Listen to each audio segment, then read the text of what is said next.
Hi, everybody. Welcome to Kindred Skulls. I'm Matt Freese. I'm here with my co-host Nick Olson. Nick, how are we doing today? Good. Victory Wednesday.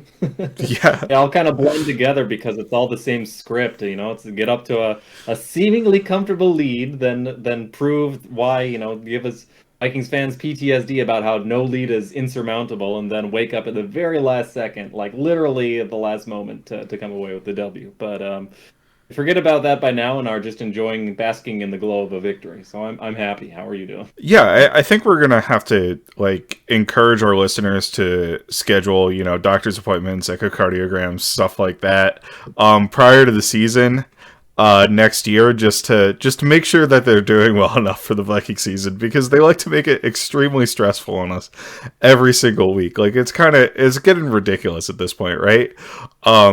Greg not with us tonight, but he's saying, the NFL writers, they're getting lazy at this point, right? It's the same script every single week.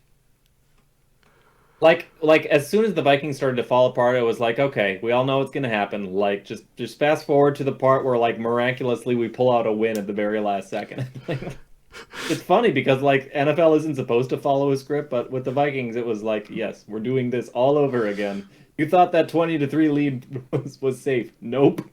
So, Yeah, absolutely not. But Cam Bynum pulls it out of the end. Cam Bynum, shout out to him. He had a really good game this week. But why don't we jump into the offense first? And kind of, I think when you're talking about the Vikings offense, right, the first person that comes to mind that you should want to talk about is Justin Jefferson. Jefferson was somewhat limited in this game in terms of his on paper production, right? So he had, what was it, 45 receiving yards plus another 11 rushing yards, and that's only 56 total yards on what became 9 touches, right? 7 receptions plus the 2 rushes. He did have the touchdown, but really, that's a lot less than we've come to expect from Justin Jefferson, right? We've seen so many 150-yard performances from him. It kind of seems like we expect that every week. But honestly, going back and watching the tape, I thought he had a really good game. He there were 2 plays where the Vikings left a ton of yards on the table where he and Kirk just couldn't connect. One, he was double covered. He splits the double coverage perfectly, kind of like reminiscent of the double coverage against the Patriots last week where he made that huge catch. And really, that was almost triple coverage against the Patriots. But Kirk's throw is just past his outstretched arms at a diving catch. And I think that was on the first drive of the game, like very early on. And then after that, he had a deep over where Kirk was just barely behind him. He kind of bats the ball up in the air. He really should have caught that pass. I put that more on Jefferson than I do on Kirk, but it's still not the easiest catch in the world, right? Like, you like to see him led in that scenario. But that notwithstanding, I mean, he converted multiple third downs, right? And took tough hits on third downs. One turned into, an unnecessary roughness penalty. The other was just, on a slant, you have a safety screaming down. He takes a huge hit, makes an important catch to keep the drive alive. And then I think, that one rushing play, which was a double pass, right, where he was supposed to throw the ball back across the field. He saw that it wasn't going to work, made a very heady play, right, a very smart play, and just some nifty running to get 8 yards out of functionally nothing. Like, that play was dead to rights. And for him to get yardage out of that, to get positive yardage and continue on the touchdown drive, I believe that was our first touchdown drive with the Dalvin Cook run, was just a huge critical play. Like, great quick thinking from him in that scenario. So I was impressed with him on top of his touchdown where he just kind of burned DJ Reed. So that was nice to see too. yeah, going back and watching the All-22, I thought he got really open too. Mm-hmm. And anytime you see that stat sheet, you wonder, like, was he kind of blanketed a little bit? Jets corners are both very good, and we saw that in this game. And they played very aggressively, very. I don't want to call it too grabby because it was kind of borderline for. I mean, some of them were called, but for a lot of it, it was initiating contact, giving Jefferson a hard jam. We're seeing a little bit more of that just because he's kind of a wiry guy, and he withstands press, but like you're better off pressing Jefferson, I think, than giving him at least if you can get your hands on him, than giving him a free cushion to. Then you're really screwed if he can either stack you or if he can get to the route break with you. Then you're really screwed. So you saw the Jets play him very aggressively, but he was getting very open, and there were a number of routes where he got open where Cousins didn't work to him, or it was kind of a weird game because I thought this was in a lot of ways. Kirk's most aggressive, at least in terms of pushing the ball downfield game. There were a lot of Hmm. throws where Jefferson was open as like the intermediate route, whether it was a flood concept. You have three guys running open on the sideline, and Jefferson's that crosser coming in open intermediate. He went with Kirk continued to go with the vertical. We can talk about the shot to Rager. Like there was that shot where Jefferson was actually open underneath and like 20 yards downfield on that one, like pretty wide open. And Kirk instead makes the decision, I think the correct decision, or at least the justifiable decision, to chuck it up to Rager, who's 60 yards downfield, Yes. or would have been if he had continued on his path, because Jets were playing a too high safety look, and Rager just gets to his top speed and is burning, and he's splitting the safety. So basically, the safeties would have been trailing behind him, but Rager was going to be wide open. I think it's the right decision to make in that reading where the safety's flat-footed, but. There's pressure coming into Kirk's face. I think Bradbury might have failed to sustain a block eventually. So Kirk doesn't fully step into it, and Kirk needs to step. I mean, every quarterback needs to fully step into a Yes. throw if it's that far downfield. So it goes from being what I thought was a great aggressive decision into a play that probably should have been picked off, but Rager does a great job tracking the ball and coming back Yes. to it for a really great play by Rager too. But things like that. I think Jefferson's production probably would have been a little bit higher if Kirk were on his game. There are also a number of errant throws as well. But going back and watching, the tape, I thought the receivers played really well this game. I thought the offensive line played really well. Rager had a good game, and Kirk had. I don't just want to call it a bad game because it's more complicated than that. But the accuracy was really disappointing, and some of the misses were really bad. The one I forget if it was like I don't think it was leak, but maybe it was like a wide delay where T.J. Hawkinson kind of Hmm. released upfield, and it was just a layup, just wide open. And Kirk sailed that one. He was sailing a lot of throws, a lot of those quick outs, a lot of Yeah. intermediate outs to the boundaries. So, but the aggression was good. Continuing to see the aggression, continuing to see him decline the underneath options, even when Thielen's open, even when Jefferson's open underneath. And you saw the toughness. He took a lot of really A lot of bad hits punishment. in the game, and he kept getting up. And there was even the time when it was 3rd and 10, and he managed his way to scramble out of it and then lower his throwing shoulder into the defensive back. And I think the defensive back might have somebody got injured on that play. I don't remember if it was the DB that Kirk lowered his shoulder into, but in any case, so I don't want to criticize Kirk too much when he showed the toughness, one, taking those hits, but also being aggressive. But probably not his best game, even considering the caliber of defense he went up against. So I touched on a lot of things there on the offense, Matt, but let me know where you want to go Yeah, there. so let's dive a little bit deeper on Kirk, and you've kind of gone over a couple of the plays. I just wanted to say on that T.J. Hawkinson play, yeah, it was a play action pass of some sort, and Kirk just doesn't step into the throw. Like he fades away, falling back from the throw, and when you have that kind of mechanics on that type of throw, you're going to sail the ball. Like you can't fade away from the throw, it's going to come out high at that point. Like he really needed to step into it, and he had the space in the pocket to step into it. But I think it's possible that the hits that he had taken throughout the game really impacted him at that point, right? Where he is concerned that the push from the pocket is going to come off the middle. And if he tries to step in the throw, he's going to take another hit. So that's definitely speculative for me, but that's kind of the only reason I see for him to not have good mechanics on that play, because obviously we've talked about it a lot. He's typically an extremely mechanically sound quarterback, right? Like that's kind of who he is as a person, right? And it kind of bleeds over into his quarterbacking. So like you said, I thought the decision making was pretty good, and just the ball was erratic and it was kind of sailing on him. And that's something we've talked about throughout the year. So I've been concerned, I guess, for a little while about the accuracy issues, but it's really become pretty concerning where I don't know if it's something that's going to improve through the rest of the season, right? Because it's just it's been week after week after week, and it's very uncharacteristic for him, but here we are. It's characteristic for him in the year 2022 maybe, right? So that's definitely a big question mark for me moving forward for this offense. And then also, the offensive line, I think it'll be great if we're able to get Christian Darrisaw back, because I think that will shore up the entirety of the offensive line. We talked about some interior issues, and going against Quinnen Williams will do that to you. Like there were a couple plays. I remember one from Ezra Cleveland where he just straight up lost really badly to Quinnen Williams. Blake Brandel, I think, let up one of the sacks against Quinnen Williams on a stunt.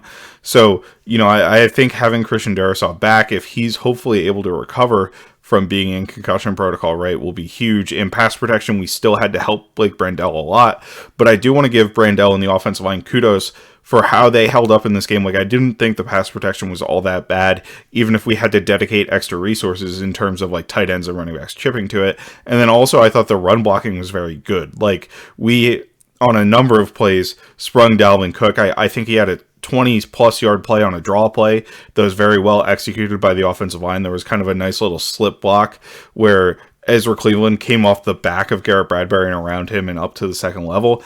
And there was a draw play later where I think Cook lost 3 yards, and I just don't understand the decision he was making, because he could have taken the exact same path he had done previously, followed Ezra Cleveland, and gotten another significant gain out of it, I think. Instead, he kind of went to the space Cleveland vacated, which I just didn't understand the decision making there. But in general, I thought the offensive line blocked very well throughout the game. Yeah, it's interesting because when we talked in our preview last week about things we were sort of concerned about, I think a lot of those things showed up. Garrett Wilson's ability to just sort of separate, destroy guys with his slipperiness. We saw a lot of that come to bite us. We saw, Mike White. He's a journeyman, but he can make all the throws, and we saw that in this game. But we did not. We talked a lot about, like, is this going to be another Jonathan Allen game where we just have an Aaron Donald type takeover and keep the Vikings from moving the ball? And we didn't really. I mean, Quinnen Williams had a good game, but I mostly matched up against Ezra Cleveland, and I thought Ezra Cleveland got a lot of one-on-one reps with him. And yeah, there were definitely some reps that Ezra Cleveland would like to have back. But overall, the interior offensive line held up, I thought. And that was with Sheldon Rankins back, too. So the Jets have just really good interior defensive line. And so I was really happy with the way it all kind of came together. So that goes for Bradbury as well. Bradbury, you saw him one-on-one in pass pro situations, which used to always be like, okay, it's third down. Somebody's going to isolate their power rusher against Garrett Bradbury. And Bradbury's always been a strong guy, but now you're finally seeing him have the technique to sort of get low and bend and kind of just sort of get the leverage he needs, like the natural physics to get low and to bend and to have kind of his whole body pressed into guys and to hop step when he needs to gather himself and slow down bull rushes. So that's really encouraging to see. And even Ed Ingram, I thought, Ed Ingram didn't see Quinnen Williams as much, but, Sheldon Rankins is really good too. And Ingram really held his own. This was, Ingram only gave up 1 pressure this game. Ingram only gave up 1 pressure against the Patriots. He's given up at least 3 pressures in every single game before that. So you're starting to see, I think, it's only small sample size, but I think things are starting to click a little bit for Ingram too. So that was, considering the strength of competition, all that was really encouraging. I kind of thought this wasn't Brian O'Neill's best game, and I kind of thought as Blake Brandel kind of overperformed expectations, but they still gave him a lot of help, and he still did end up getting 2 sacks. So maybe don't want to praise him too much, but he's been great. And if they get Darisaw back, this is a good offensive line that's getting better. And considering the strength of competition they went up against, really encouraging stuff. Especially along the interior, because that's the big question mark going forward. Blake Brandel, hopefully he's not going to be starting in the playoffs, but the Garrett Bradbury is, and Ed Ingram is. So encouraging stuff there. And Jen, I just thought, particularly in the run game, I talked a lot about pass protection there, but the run game I think is where they were most effective. You saw a lot of really well blocked runs in this game. You saw some really well blocked wide zone runs. You saw them get push on inside zone. The Cook touchdown early. I think the first one was the 14-yarder with Cook, and that was 14, and that was duo. And they got a lot of push, and T.J. Hawkinson kind of cleared a giant hole there. And Adam Thielen was able to get, I think it was the nickel corner that was supposed to be his gap. They were sort of able to part the Red Sea, and so Dalvin just had a wide lane to get through right there, and kind of the run blocking did all its job there. And then we also had another long touchdown run on that was an inside zone run. Both of these are designed to be more. An inside zone is a zone run, but it's a little more downhill than. Yeah, so the inside zone was first, and I think the Madison run was the run out to the edge because the Jets came with a 0 blitz on that Madison run, And basically, the Vikings ignored the center and just worked off the T.J. Hawkinson and Adam Thielen block, and he had nobody in the secondary to stop him. Really, maybe it was a single high blitz, but like everybody was coming from the Jets on that play, and they blocked it up perfectly, and it just sprung him for the touchdown.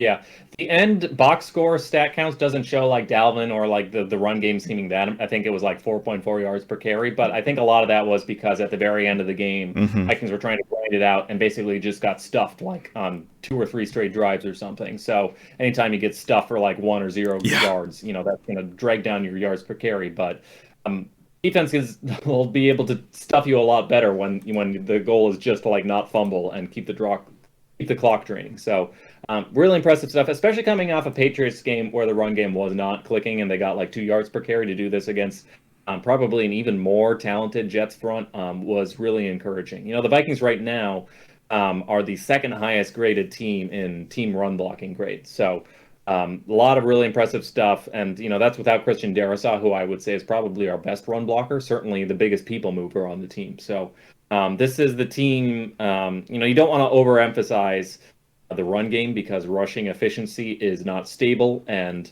I think you can kind of overstate how important a rushing game is in like December weather and playoff football. But I will say being able to run the ball is really important in playoff games, especially against playoff defensive fronts that you're going up against, playoff caliber guys with all pros on their defensive line. So getting all these guys, getting Darrisaw back and being fully healthy and having, the running offense clicking on all cylinders, that will certainly be healthy as this team looks forward to, sort of playing some home playoff football in January.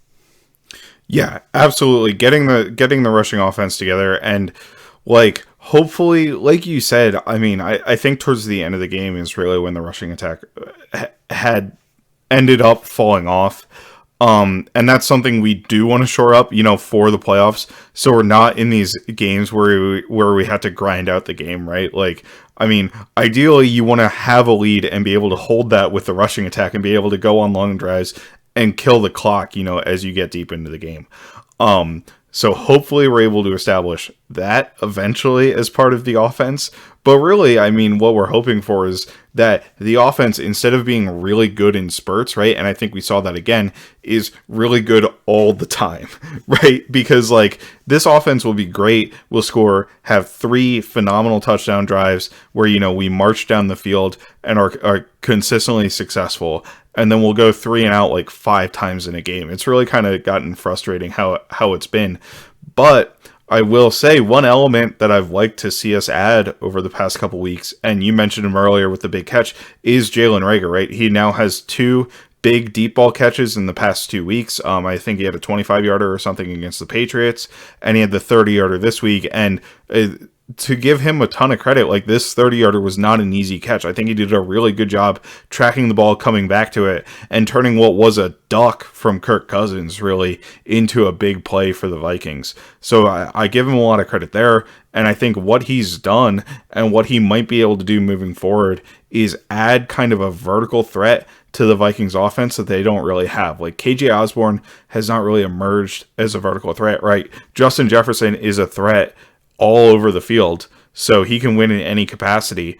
But Adam Thielen at this point in his career really doesn't win vertically down the field, right? He's become a lot more of a possession receiver, and we've seen that based on the plays that he's made this season, right? So I think having Jalen Reagor, who's somebody you can throw into the mix and take a deep shot to a game, kind of put that Deshaun Jackson level fear in player. Like, he's not going to get that reputation for a while yet, but if he shows that he can do it in a couple more games here, it's something opponents are going to have to account for when he's on the field. And that's just an important in terms of creating spacing for the offense, right? It opens up underneath routes when you have that vertical threat. So any thoughts on Jalen Reagor and how you'd like to see him incorporated moving forward, Nick? Yeah, I mean, you saw him on the jet sweep. You saw, and that jet sweep was really, I think, really impressive because neither of the blockers really did that great of a job setting up their blocks on that one. Reagor kind of cuts it early, which makes their jobs a little bit harder blocking, but still neither of them really got much of a piece of anything. It was set up. They had 2 guys. I think it was a 2x2 with 2 wide receivers to the play side. and there were two DBs to block, and both of them missed the block, but Rager was able to sort of evade a tackle from both of them, and make a gain that he got contact near the line of scrimmage into an 8-yard gain with 2 missed tackles. So that was really impressive. And then obviously just the speed and what that does. Being able to set up those shot plays, Kirk missed the throw, but being able to set up those explosives deep downfield, those are game changers. So it's tough because putting Rager on the field means you have to take somebody off, and you're not taking Jefferson or Hawkinson. You're probably not taking Dalvin off. I like KJ Osborne. The difference is probably like Osborne is kind of like your Mr. Third Down guy. He's not there to take the top off defenses. What he does do is he doesn't drop the football. He actually doesn't have a drop all year. Neither does Thielen, by the way. So Osborne is very reliable. Osborne's got more. If you want to, this is a silly comparison, but when people talk about like thunder and lightning and a running back by committee, Osborne is your thunder and Rager is your lightning. So, but like Osborne moves people. He's like he's the shortest wide receiver on the Vikings, but he's also the heaviest, and he's got a low center of gravity. And like we saw on that, I think it was the third or fourth down a couple of weeks back where it was a jet sweep to Osborne. Why wouldn't you hand it off to Rager? Well, it's because Osborne is able to lower his shoulder and push piles, whereas Rager has got insane acceleration and an insane top speed. So, if it were like 1st and 10 situations, yeah, I think it would be fun to see a little bit more Rager. They run a lot of those vertical clear out routes. They run a lot of those 3-man spacing. They do a lot of their boot flood concepts now from a straight play action drop back. I would love to see Rager be the guy, be the top of those concepts as well, because he's a lot more likely to win on those vertical routes. And we've seen, he's not just a vertical route runner. He's not just a speedster, but he can track the ball too and catch it. So you put all that together, and you've got the ingredients for something that can be a little bit something the Vikings haven't really had so far. And just like when they added Hawkinson, it added such an additional element to the offense. So if they can sprinkle Rager in a little bit more, Keenan McCardle can continue to work his magic with him and develop him into maybe not his first round draft type, but into somebody who can be a productive wide receiver 3 for the Vikings. I think that would be really exciting, and he definitely adds something we haven't had so far. Sorry, I got a little bit distracted because all I could think about is how Matt Daniels would actually call them Thunder and Thunder, probably based on his assessment of their builds, let's say. But no, Rager's got those meaty calves, but he's also really fast. So he's Yeah, absolutely. So he's Thunder and the Lightning. He brings the Thunder and the Lightning. He might be our team's Thor, which is very appropriate for the Minnesota Vikings, I suppose. But why don't we flip it over to the defensive side of the ball? And I'm going to table kind of our disappointments until we get to tape talk, because there's a lot to go over in the tape talk section. But the one positive we can take from this game is the Vikings shoring up the defense in the red zone, right? We're going to get to how the Vikings allowed the Jets to get in the red zone so many times later on. But I think the team really did do a good job turning around, shoring it up, and particularly, stuffing runs up the middle. I think the defensive line overall deserves credit, and that's Dalvin Tomlinson, back this week, Harrison Phillips, Kairos Tonga getting in there, Jonathan Bullard, like a lot of those interior guys all really deserve a lot of credit for the level of play in the red zone. And I don't think they played that poorly, honestly, outside of the red zone either. It was mostly the back end that was failing us with tackling and kind of other issues there. And I think one of the differences is, and we've harped on this all year, right? But the spacing has just been a problem for the Vikings defense consistently throughout the season. And once you get into the red zone, there's so much more condensed spacing in the passing game in particular that I think it really helped our defense, limit the source of what were those explosive plays, which are just letting guys get open. Like it's letting guys find spaces in zones. It's letting guys, and Caleb Evans had a couple issues, but it's letting guys beat you in one-on-one situations where they have a lot of open grass to run to and then are able to run after the catch after they break tackles and that sort of thing. So the red zone, I think, in part because of the condensation in that area, like how condensed that area is, helped us out a little bit. but also, I think the defense just did a much better job staying stout at the line of scrimmage and preventing successful runs in that area. Anything else to add on the red zone defense, Nick? Yeah, I think it's kind of a natural byproduct of what Donatel wants to accomplish, which is this is the zone heaviest team in the league. They kind of don't have the horses to run man. When you run zone, especially against smart play callers, and I do think Michael LaFleur for the Jets is a smart offensive play caller. He called a great game, I thought. There are kind of when you play so much zone, it's football can be very complicated, but it's kind of sometimes it's as simple as like with zone defenses, they're going to be parts of the field you're not covering, so just throw to where guys aren't. Mm-hmm. You saw some of that. It was like we were talking about this before we got online, but like that time when it was a 2x2 set, the Vikings were on halves onto the field. So there was a number one receiver, and then there was a slot receiver, the two, and so they had like the cloud safety over the one and the halves or the cloud corner over the one and the half safety over the top, but like literally nobody other than the half safety was over the two. And so they just threw it straight to the two and got like 15 yards or something. So it's like you're just giving up. It's sometimes it's as simple as like, oh, they're playing zone defense, so we'll throw it to where there isn't somebody lined up. So, but that gets a lot tougher in the red zone because there's a lot less grass to cover. So, when you want to play top down, it's a lot easier to play top down when you only have to play top down for 10 yards instead of 25 yards. So. Yeah, it's disappointing in some way. Maybe they need to mix in a little bit more man coverage just because right now I think part of the problem with Donatel is he can get, I don't want to say predictable because it's not like he's spamming the same play calls. And in fact, I think they do a really good job rotating a safety down a lot of the times or keeping you guessing which one they're rotating down, mixing up, cover 2 and cover 4 in addition to all the cover 6, 8 looks and playing a lot of 3 as well. I mean, not probably less than the NFL average, but still probably like 30% of their snaps. I wouldn't be surprised as cover 3 or 9 or whatever. So, and then in this game as well, they blitzed a ton. We should probably say that. Like, they on the season, the Vikings have blitzed on under 18% of snaps, which is the 8th least. It's not like bottom 5, but it's close to it. In this game against Mike White, and it probably was a Mike White specific thing, they blitzed on 29% of their snaps, which would be like 9th most in the NFL if that were the season average. So they blitzed a lot, and you saw them, and even when they weren't blitzing in this game, they threw a lot of creeper packages. You had a lot of like DJ Wanham showing rush, then dropping back into the flat. They got them in trouble actually a couple times because Wanham isn't the best cover guy, especially when he has to cover a tight end on a wide delay. That came back to burn them, but people have been calling for more pressure looks, and they were throwing a lot of interesting things there. But I think the emphasis on so much zone coverage, kind of building the entire defense out of guys like Shannon Sullivan and Jordan Hicks, who are good zone defenders because of their vet instincts, and they're kind of with Sully his click and close, but they don't have the speed to match up in man as much. That's problematic because now when teams know you're going to be playing that much zone.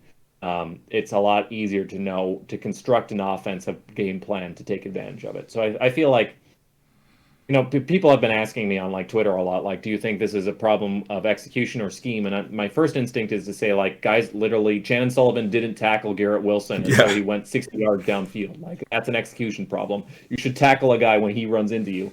But also, like, if you're going to spam this much zone, you're making it a lot easier on offensive coordinators to figure out like how do we beat this. So a lot of thoughts there, but yeah, it's especially as we got into the back end of the game, they were giving up explosives left and right. So a lot of things to fix. Yeah, the answer to the question of whether or not it's execution or scheme is yes. Next question. But no, seriously, we kind of started getting into it a little bit, so let's just dive into the tape talk. We've got 2 major topics here, and they're both Vikings defense related. The first one I want to go over is our defensive alignment versus 4x1 formations from the offense. So a 4x1 formation is when the offense has 4 eligible receivers to one side of the field and a single receiver to the other side.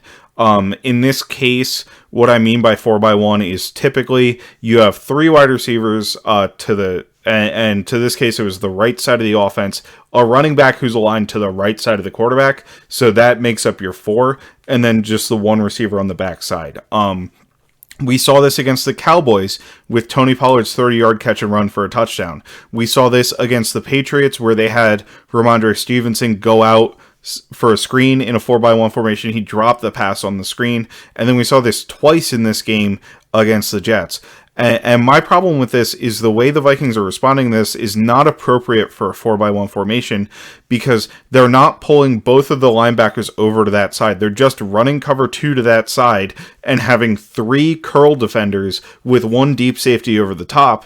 That doesn't work when you have 4 receivers and you can throw to a guy underneath and the other 3 receivers can just block your curl defenders and then your deep safety cannot get there.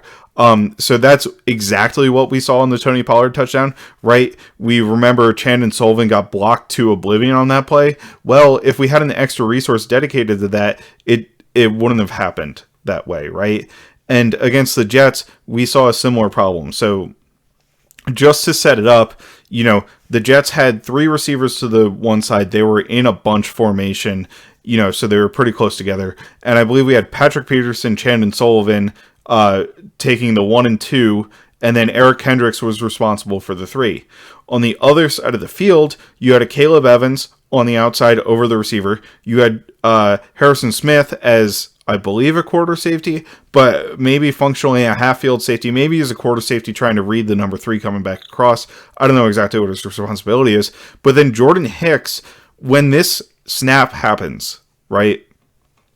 Jordan Hicks, you want him to be concerned with the run because when you're in shotgun, when the offense is in shotgun and the running back is to the quarterback's right, he's going to run to the quarterback's left, which is where Jordan Hicks was on this play. So you want him to pay attention to the run. But once his run responsibility is over and the running back goes out immediately, Jordan Hicks is dropping back into his coverage immediately.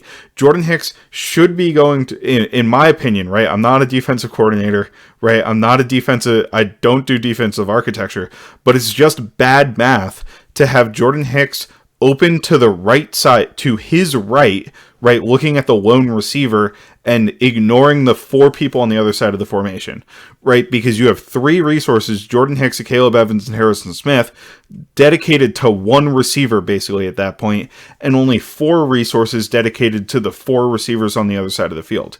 So you always want to have a +1 in coverage where you're 3 defenders over 2 receivers, or 2 defenders over 1 receiver, or 4 defenders over 3 receivers, or in this case, 5 defenders over 4 receivers, right? And we're not getting those numbers because the play call is not enabling the linebacker to come over there and help.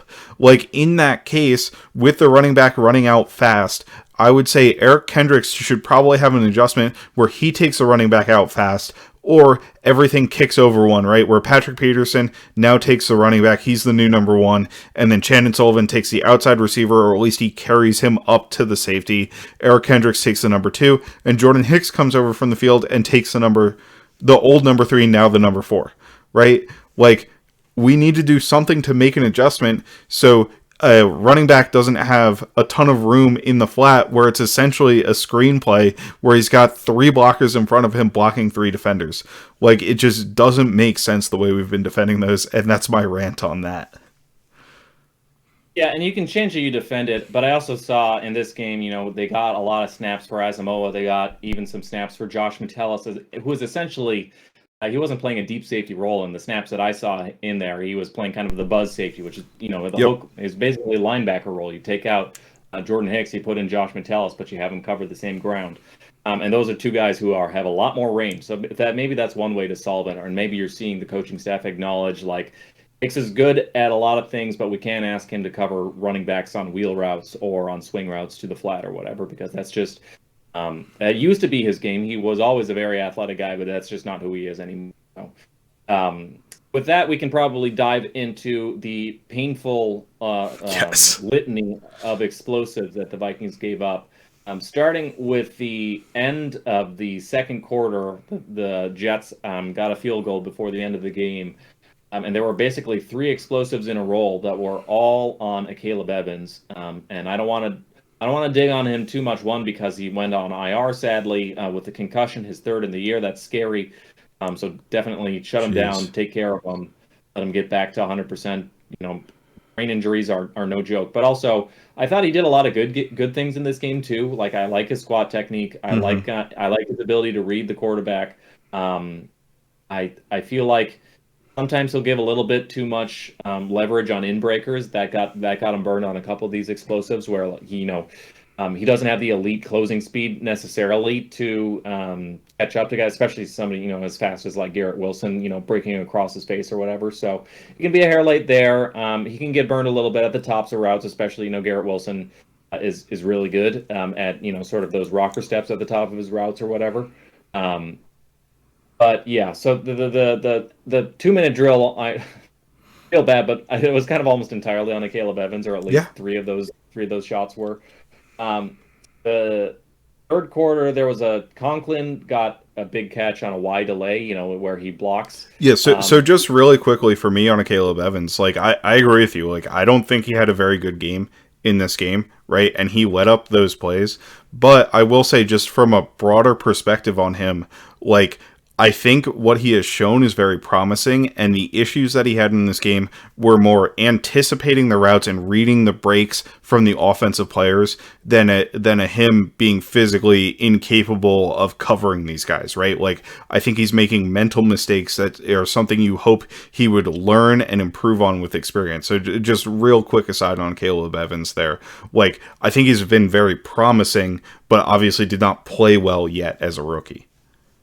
Totally. And he's so close. Yep. These things that we're talking about, like being a hair late on reacting on routes, that's one, it's solvable, and two, it doesn't take a lot of extrapolation or a lot of just getting more NFL snaps or more practice time or more time to sort of like marinate and get into understand just how fast things work in the NFL and training that reactions. I think he's very close to being an above average, I think, caliber starting cornerback. I think he already is a starting caliber cornerback. I think the play that he's given is like, it's not like this was rookie Mike Hughes. He's surpassed that. So I Hmm. think he's a piece that I'm really excited about long term.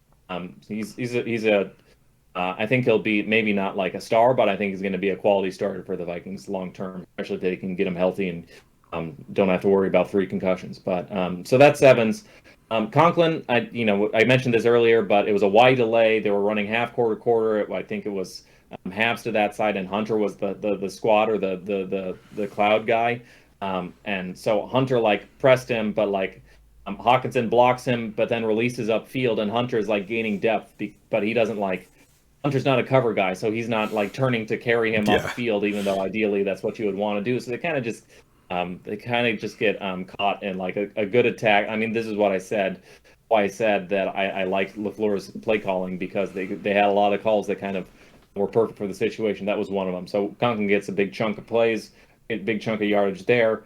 The 60-yarder, I mentioned this earlier, they were in cover three. Sullivan and Evans were kind of in a banjo situation where it was switch release with the slot receiver. So banjo is a way of saying one, you've got two cornerbacks. One person takes the first in break, or one person takes the first out, or one takes the first vertical, or first one takes the short one. Banjo, I think, is usually outside one will take the outside guy, however they release. Inside one will take the inside one. Evans was matched up eventually with Wilson, who eventually had the outside release, but the first guy released underneath him first. So that kind of, it was, I wouldn't call it a pick, but it just sort of naturally gave him a little bit of leverage inside. Evans isn't able to make a play on the ball, and Wilson catches it inside. The problem is that Sullivan like was right there, and I don't Hmm. know if Sullivan was going for the strip or what, but Sullivan kind of just runs into him and falls over, and Wilson just keeps running. Yeah. And Bynum took a bad angle, and Bynum was supposed to be the safety. They're called safeties because they're supposed to not let these sorts of 60-yarders happen, but takes a bad angle, and he just keeps going, and eventually they get him out of bounds in the red zone. But that was the worst offender of the whole list. Kind of just guys got to tackle. Yep. Yeah, ideally Evans would not give up the catch, and that's something to work on. But that's really Sully. Sully, who had an overall a good game, had a big fourth down pass breakup. But you gotta be able to tackle. There was a 48-yard run. Next Just drive. keep going.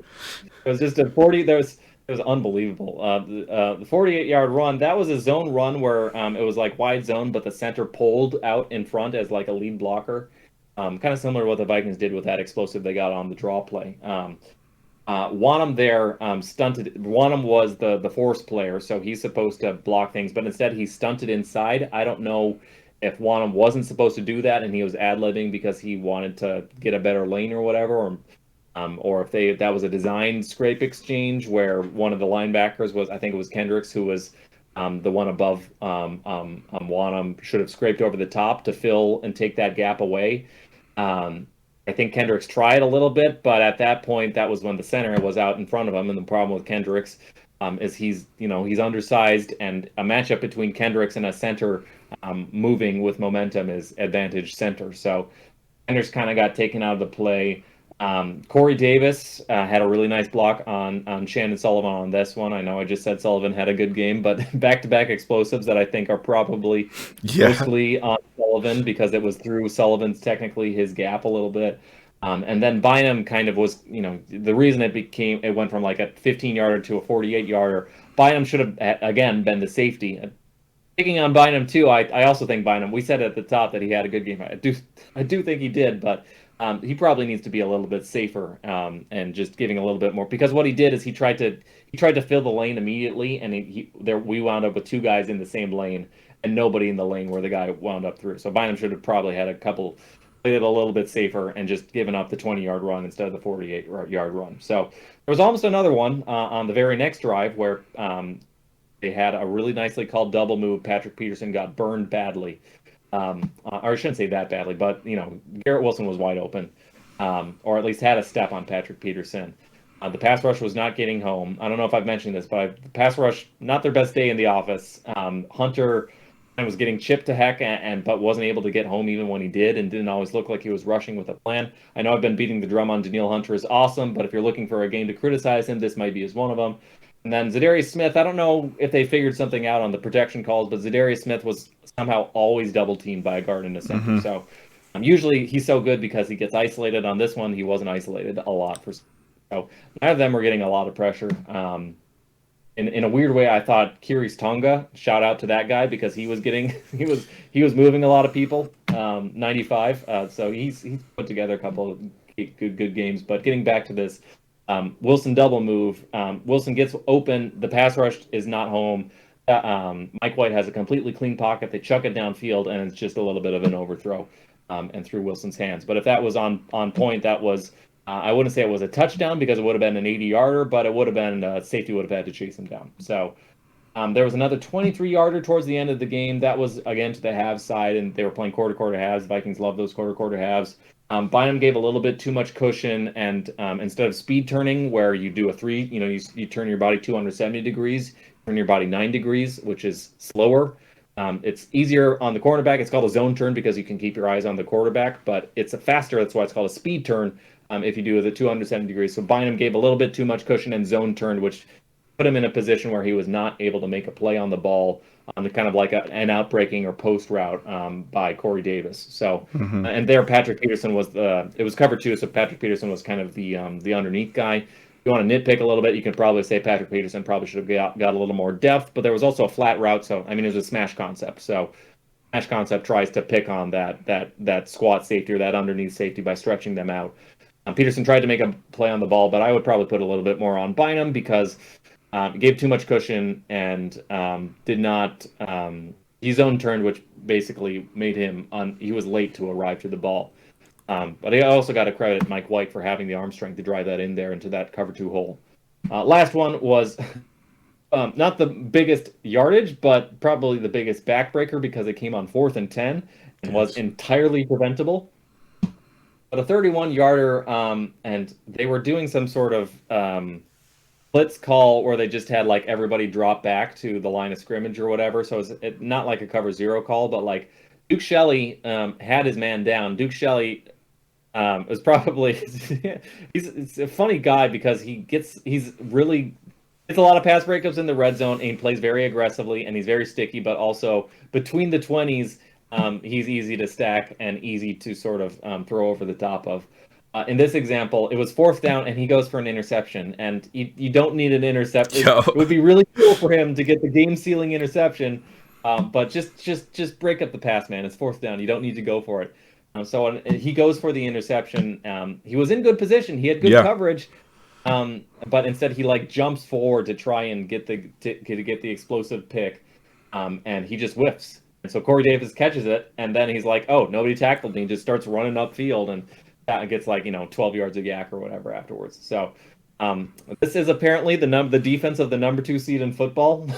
Yeah. Came up explosive at like 60-yarder, one drive, 40-yard. It was like literally every time the Jets got the ball, it was like 2 plays later they're in the red zone. But all's well that they were able to shut things down and tighten things up in the red zone. So that's good. But yeah, a lot to work on. A lot of things to make sure they're not giving up too much grass, and to make sure that the safeties are especially in the run fits, not playing, not trying to overfit or too aggressively fill their lane. Caleb Evans, going to IR. Hopefully, Dantzler can play a little bit better, especially on those deeper concepts. But yeah, a lot of things to drill and to work on. This defense has a lot of things to get ready before the playoffs start. So Yeah, absolutely. Like you went probably about as thorough as you're going to get there, right, on all of those explosive plays, and it really just is. And honestly, like, this defense is A, supposed to be designed to prevent those explosive plays, but B, hadn't been letting up those explosive plays for the vast majority of the season, right? So it's been a little bit frustrating to see that kind of come to fruition in recent weeks. Hopefully, with, I believe, Cameron Dantzler back this week, we can shore up the coverage a little bit, because we have been playing down. Obviously, Duke Shelley is somebody we signed off of the practice squad, and while I think he's played admirably for what he's, where he came from, he's not a starting quality corner at this point in his career.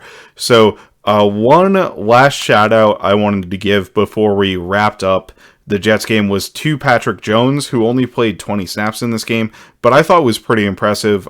He was going up against the rookie right tackle, Max Mitchell, in like every single one of the snaps where I thought he impressed. So maybe there's a little bit of a caveat there, but he was really, a violent player, I would say, right? With his physicality in the run game, he made 2 run stops, and he also had a sack on Mike White where he ended up unblocked and was able to get to the quarterback free.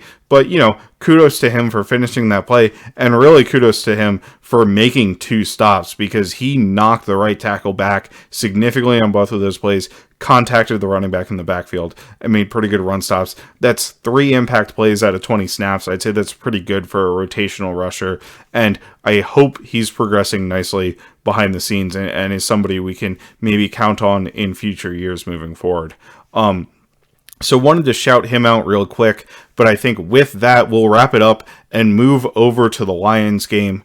My first question with the Lions game, and this is a bit of a ridiculous question given that this is a Vikings podcast, but the Lions are favored in this game. At least my understanding is they are -1, or they were a couple days ago. So the Vikings are dogs in this game. The 10-2 Minnesota Vikings are dogs against the Detroit Lions. Nick, is this, do you agree with this? I mean, look, the Vikings aren't as good as their record is.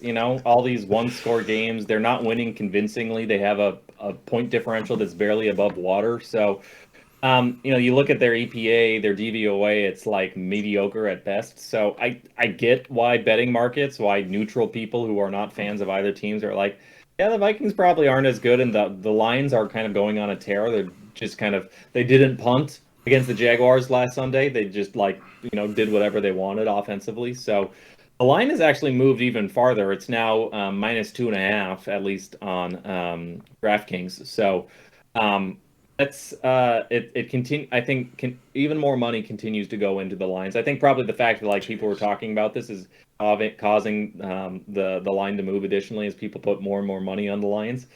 That said, I don't think the Vikings are a substantially more talented team than the Lions. I think the Lions are clicking. They're well coached. They do a lot of good things. I wouldn't be surprised if the Lions play caller on offense gets poached out, hired to be a head coach next year, especially with everybody wanting the next, offensive wonder kid.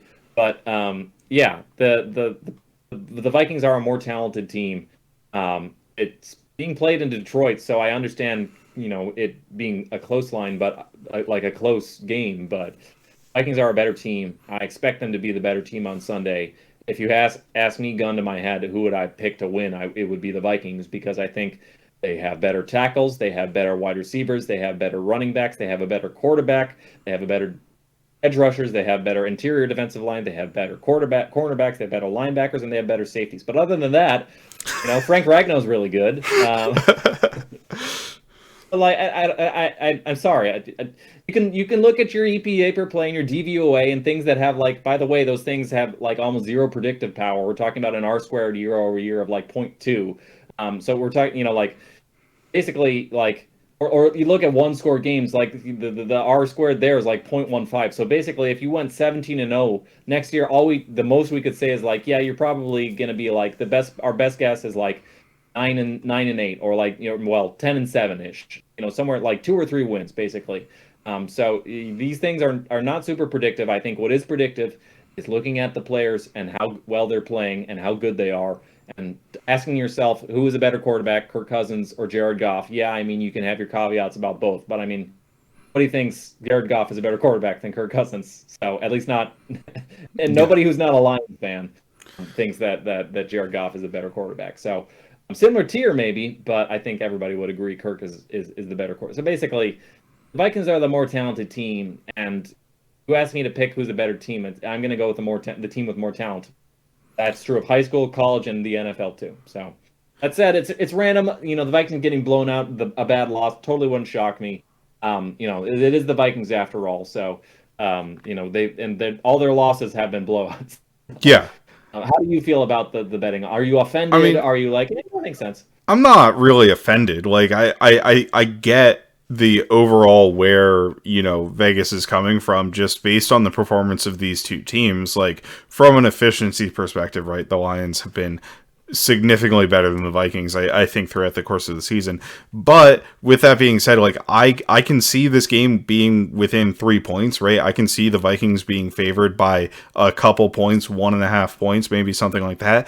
But it's really hard for me to see why you're favoring the Lions in this football game, other than some sort of hope that, their offense is really, like, what their offensive production has been is true, right? And what the Vikings' defensive woes have been over the past couple weeks is true.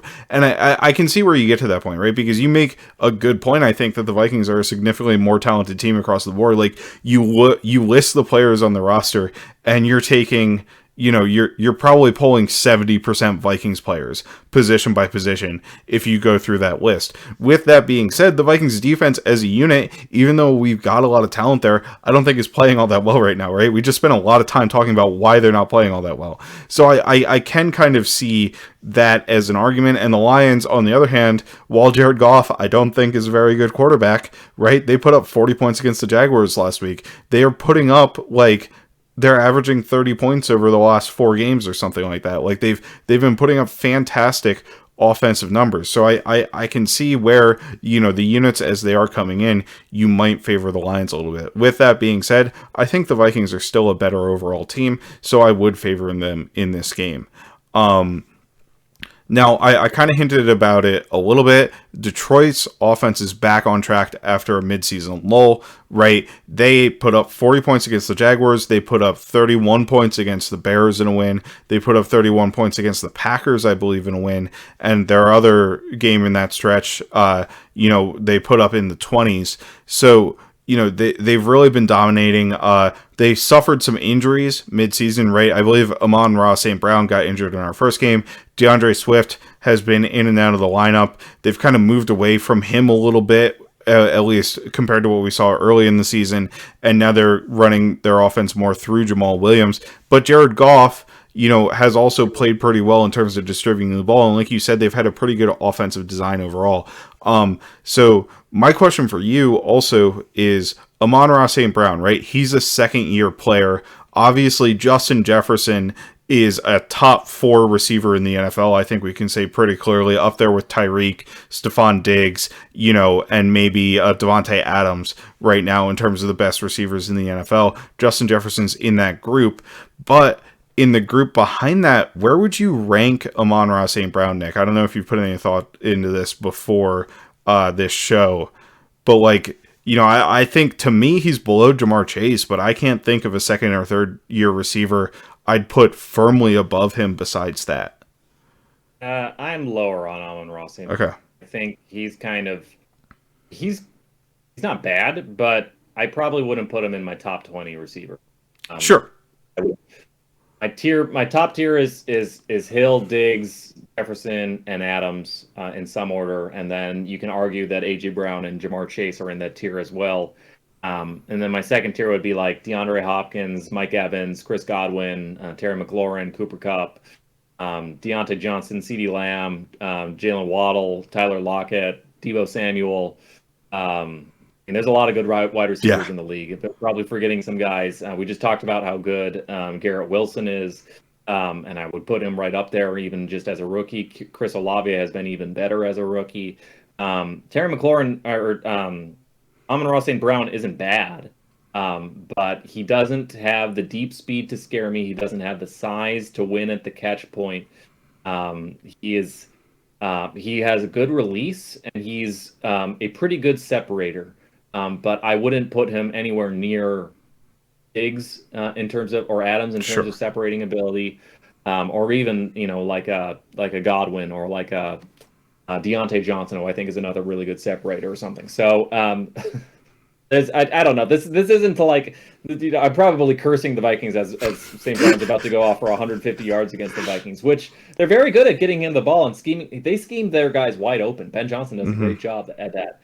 And I guess maybe that's why when I'm looking at the Lions' offensive efficiency, I credit the play calling and the scheme more, and the fact that like the pass protection allows Goff to do like nasty things from play action, and Goff is kind of like a play action quarterback. He's one of the lowest graded quarterbacks in the NFL on non-play action passes. A lot of the efficiency is driven by their play action game, which they do very well, also because they have an outstanding run game, both scheme wise and execution wise. So. That's some Lions love, despite the fact that I probably have incensed Lions fans. If there are any Lions fans listening to me hating on Amon-Ra St. Brown. But yeah, he's good, but I would not put him as an above average wide receiver one. He is a wide receiver one, but one. I was going to say you hedged before I got to say you heard it here first. Amon-Ra St. Brown, 0 catches, 0 yards, 0 touchdowns against the Minnesota Vikings. That can't go wrong for us. That just gave up like 60 straight 50-yard plays. Yeah. But yeah, so why don't we flip it over a little bit to the defensive side of the ball, where I completely trashed the Lions after the first game we played them. I believe I said that they have 2 players that you could put on an NFL roster. I think that's changed a little bit in recent weeks. I think Aiden Hutchinson has played better than he showed the first few weeks of the season, even if he got 3 of his 6 sacks in one of the games before the Vikings game. I just didn't think he was playing very well early on in the season. And then, I think just overall on defense, they've kind of put it together a little bit in the most recent weeks, as opposed to the first 3 weeks of the season where they were letting up 38, 27, 28, and 48 points in the first 4 weeks of the season and 29 to the Patriots. So it's like they've calmed down a little bit on defense. Aiden Hutchinson, I think, has gotten into the rotation and is playing a little bit better. And honestly, like, I don't think anybody on their defense is really, top tier or somebody that we should be worried about. But, like, with the Vikings stops and starts as an offensive unit, like, I think they can probably do enough to limit us to, around our typical 20 points on offense in a game. I don't... On the one hand, their defensive efficiency has gone up a lot, especially since they let go of Aubrey Pleasant, which is funny because I thought he was really good, but maybe they simplified things a little bit and that allowed the defense to do better. At the same time, I still kind of agree that like this defense just isn't very talented. Who's the best player on this defense? Is it Kirby Joseph or something? Is it Aiden Hutchinson? I mean, Aiden Hutchinson has not been good. I mean, if I were a Lions fan, I'd be excited about him long term, but he's like a bad pass rusher right now. And that's okay because every rookie pass rusher is a bad pass rusher. But like, I would start DJ Wanham over Aiden Hutchinson right now. And that's not like anything against Aiden Hutchinson. I just feel like this isn't a good team. I mean, Jeff Okudah has been better, but he's not a good cornerback this year. So Mm-hmm. and their other cornerbacks are Armani Warrior, who's been awful, and Mike Hughes, who's probably shouldn't be starting for an NFL team. So this is, and again, I'm like totally cursing the Vikings by like trash talking their opponents right now. I'm like, watch the Vikings about to like score 0 points, get completely shut out by this team, but they're just. How many of these Lions fans would start on the Vikings? How many Lions players right now on their defense? I think 0. I don't know. Maybe Kirby Joseph. I don't know. Maybe I he don't would start know. over Bobby. We could probably get one of the linebackers in over Jordan Hicks. Like maybe. Anzalone, maybe. Yeah. I don't. Okuda over Dantzler. Yeah. Actually, I would give them that one. I would take Okuda over Dantzler. Okay, so, but yeah, we're hedging on maybe 1 or 2 of their 11 defensive starters. So, it's just not. I feel like this is going to be a high-scoring game. The Lions are going to be able to move the ball because that's what they've been doing, and when the Vikings can't get the pass rush home, it's very easy to pick on their zone defense, and I think the Lions are going to do that just as much, if not more, than like say the Patriots did and the Jets did. So, at the same time, I feel like just like the last time these two teams matched up, the Vikings are probably going to have a pretty good day on offense as well. So, yeah, I don't know. Football's random, so of course, if any of these takes look wildly ridiculous and I get old takes exposed again, understand that's the you take that risk in the analyst business, but yeah, it's hard for me to look at the talent on this defense and feel like So earlier I was trying to start to compliment the Lions defense a little bit, and then I kind of ran out of steam because I forgot players who were good on the Lions. I do want to shout out Kirby Joseph, who is a rookie and has been playing very well, particularly for a rookie safety. Like, that's not an easy position to come in. He's been a playmaker for them. I don't want to say like he's been, a shutdown player, but he's made important plays in games for them, and I think that's really promising as a rookie. Like you said, Aiden Hutchinson more has shown promising flashes than has been a consistent player who you want there on the field consistently. But if he's able to show those flashes, particularly, if we have Blake Brandel starting again this week, and I don't know what Christian Darrisaw's status is, it just takes a couple plays from a defensive lineman kind of to change the entire course of the game. So we could see something like that. If the Lions want to use the mugging plan that they used earlier this season on Justin Jefferson and try to limit him as much as possible once again, I'm totally fine with that from our perspective, because I think other players will just win, and we have an added weapon in TJ Hawkinson now, right? From the Lions, TJ Hawkinson revenge game maybe a little bit if Justin Jefferson is, if they dedicate like 2 players the entire game to Justin Jefferson, that should give pretty easy one-on-one matchups for the rest of our receivers. So I'm hoping that will turn into something positive for the Vikings offense, and we're able to do enough on offense and also kind of get it together a little bit on defense, right? Like, we were trending in the right direction immediately after the bye, where we were playing things closer, and I think Cam Bynum trended in the right direction in the last game against the Jets. We talked about a couple mistakes, but those were tackling issues rather than coverage issues, which is what we've been seeing previously from him. So if we're able to tighten up the coverage, now tackling's still a concern with this Lions team, because Amon-Ra St. Brown has been awesome after the catch. Like, he's a difficult player to bring down. I think it is one thing we have to give him a lot of credit for. Like, he's a very built player for his size.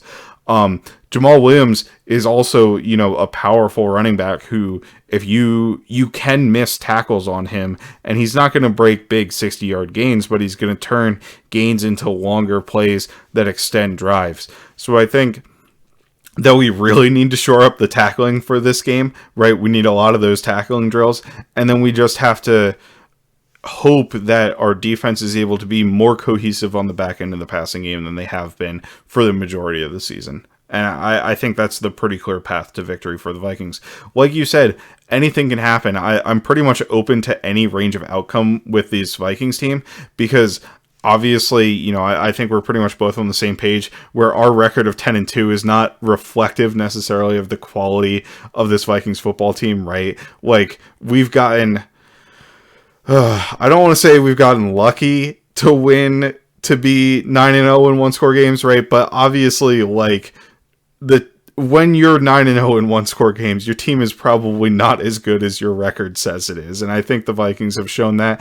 And we have ample evidence to say that the defense is probably not the caliber of defense you would expect from a 10-2 team, right? So at that point, and we saw 2 weeks ago the Cowboys beat us 40-3, right? Anything can happen, good or bad. If the team finally clicks, if the offense finally gets it together and stops having these random spurts where we go 3 and out constantly, right? We could crush the Lions 40-3. If our defensive talent all shows up together, we could crush the Lions, and we could also be crushed, because I think we've seen that range of outcomes from this football team. Absolutely. Never know what you're going to get. It's part of what makes it fun. So. Yeah. I feel good about this game, but it's also like, if we drop it, we're still going to win the division. Like, yeah, we only have to win one of these next 5, you know? So. Or have the Lions lose a single game in the next 5. Yeah. There are 10 games, and we only need one of them to go our way for the Vikings to win the division.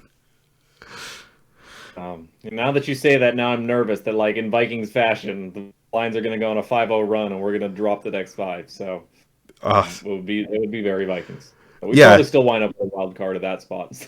Yeah. So we go back to the note I had at the beginning of our document for this show. Why does it always have to be this stressful? Like, seriously, guys, come on, make it easy on us once as fans. And anything the most annoying. If the Vikings lose, I'm not gonna it's not gonna be a big deal, because it will probably won't affect playoff seeding. Like, the number 3 seed is the 49ers, who don't have a quarterback. They just lost the quarterback. Vikings already have a 2-game lead on them. They don't have a quarterback. We're probably not catching up to the Eagles/Cowboys, since they have a 2-game lead, and I don't see the Vikings winning 2 more games than they do, considering how good the Cowboys and Eagles are. Possible. Vikings have kind of, I won't call it a cupcake schedule, but they do have an easy schedule, relatively, over the next 5 games. The only winning team is the Giants, and I don't think the Giants are probably about as fraudulent as the Vikings are. So. Yeah. I use fraudulent lovingly here. But, like, I feel like the seeding is kind of set, but I don't want to be on, like, national broadcasts of the Lions, like, oh, the Lions are resurgent, oh, get on board the Lions bandwagon, and like just clips of Lions like just posterizing our players, which the Lions have done in years past. You know, remember the time that was it Marvin Jones doing a backflip over Andrew Sendejo for the game winner, the walk-off game winner. Four touchdowns in that game. Yeah, fun times with the Detroit Lions. Yeah, absolutely. So be prepared for anything for this game, I guess, is our final message. And with that, I think we're going to wrap it up here. I'm Matt Freese. You can find me at Fries Football. He's Nick Olson. You can find him at Nick Olson NFL. We are Kindred Skulls at Kindred Skulls on Twitter. Our co-host Gregg Blake is at You've Been Gregg on Twitter and Instagram. You can find the show on YouTube, Spotify, iTunes, wherever you get your podcasts. Make sure to leave us those 5-star reviews. And with that, Skol Vikings. Skol. Skol, baby. The first round corner wouldn't do us any harm. Oh, another first round corner wouldn't do us any harm. Oh, another first round corner wouldn't do us any harm. And we'll all cheer on behind, and we'll score.